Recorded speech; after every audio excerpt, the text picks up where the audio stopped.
All right, so welcome to the ARKit module. So alongside the Core ML framework, ARKit is the other thing that really excited us at the App Brewery during this year's WWDC. And I'm going to talk a little bit about what it is and what you can do with it. And then we're going to get started implementing it in a couple of apps, and I'll show you how you can use it in your own project. So, what exactly is AR or augmented reality? And I think the best example that people always tend to use is Magic Leap's video,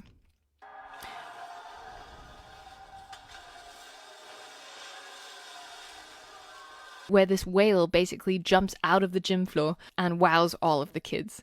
I'm not sure that kids are that easily impressed, but it's a great demo, and it shows very basically what AR is. It's a way of putting virtual objects inside the real world, making it appear as if the real and the virtual worlds are merged together.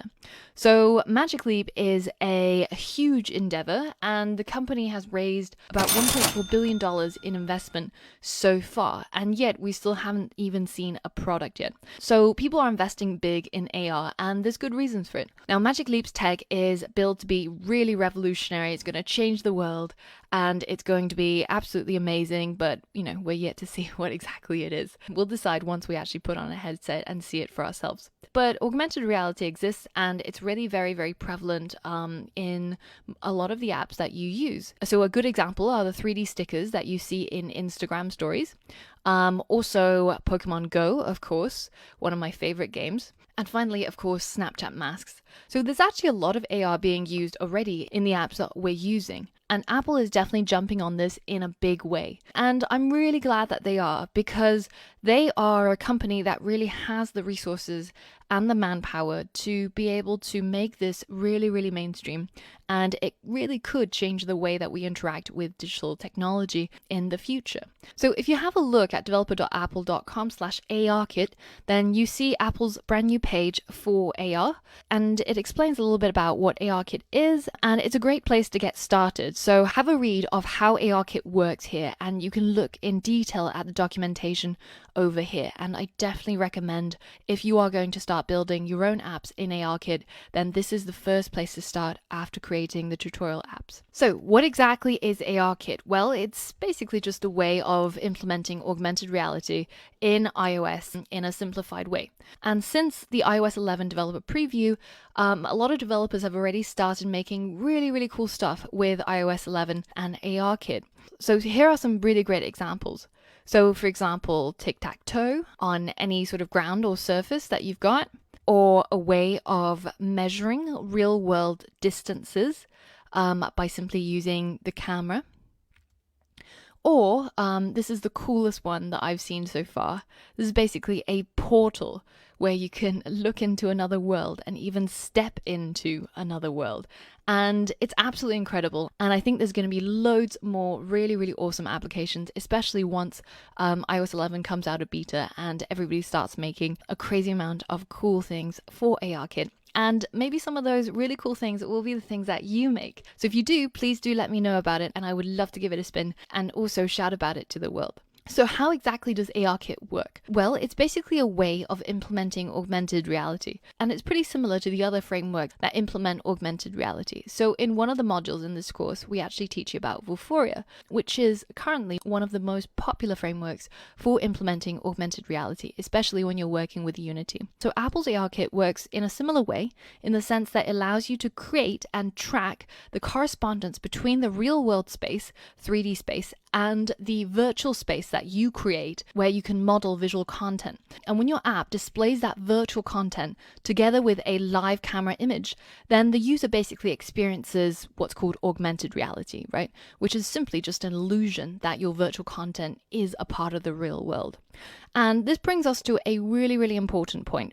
For your ARKit apps to work with this world tracking, you need to have certain hardware. And more specifically, that hardware is the A9 chip or above, so A9 or A10 chips. So in terms of devices, that basically means anything that was released after the iPhone 6, including the iPhone SE, 6S, 6S Plus, etc. And you can read down the list. And it doesn't mean that if you have an iPhone 6 that the app won't run.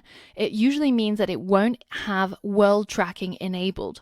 What does that mean? So world tracking is where your virtual object is placed in 3D space.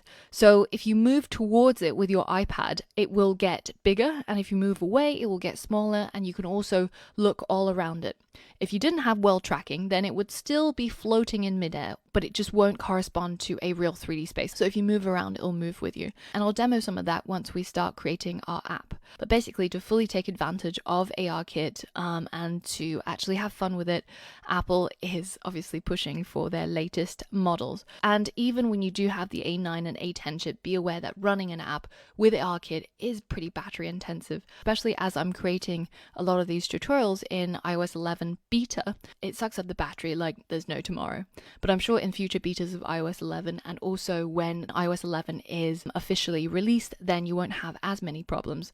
But I expect that any app running ARKit is going to use up quite a bit of battery. Those are just some things to be aware of. If you don't have one of these devices, then I would recommend just to watch the videos and see if this is something that you're interested in developing. You can still code along and learn the programming and the theory behind it.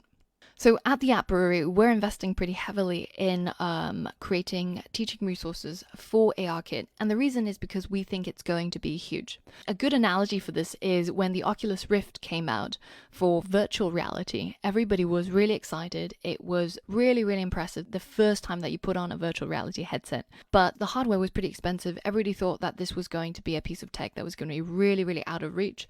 And then Google came along with their Google Cardboard. I mean, they could have made it with plastic. They could have made it with something relatively cheap, but they decided to go for cardboard, basically just to stress the fact that, you know, virtual reality isn't anything fancy, and you can use a piece of cardboard and leverage the existing tech in the smartphone that's in your pocket to create a virtual reality experience. And I think for augmented reality, Apple's ARKit's going to do something really similar. So Magic Leap's tech is completely hush-hush. Nobody knows what it'll look like. Sci-fi. It might look something out of a sci-fi movie, like a helmet or something, or it might look more refined. This is actually one of their patent drawings. But who the hell knows? We'll just have to wait and see. But a better comparison is probably with the Microsoft HoloLens.